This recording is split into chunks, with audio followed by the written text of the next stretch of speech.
अस्सलाम वालेकुम, कैसे हो बच्चों आप सब। उम्मीद है आप सब ठीक होंगे और खैर खैरियत से होंगे। बच्चों आज का जो हमारा टॉपिक है A to Z alphabet letters.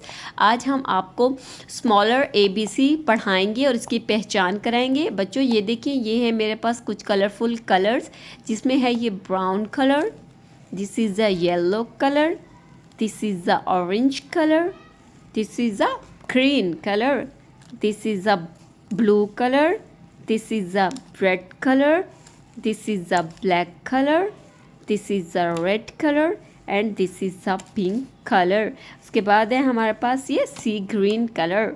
अब हम पढ़ाना स्टार्ट करेंगे। A B C D E F G H I J K L M N O P Q R S T U V W X Y Z।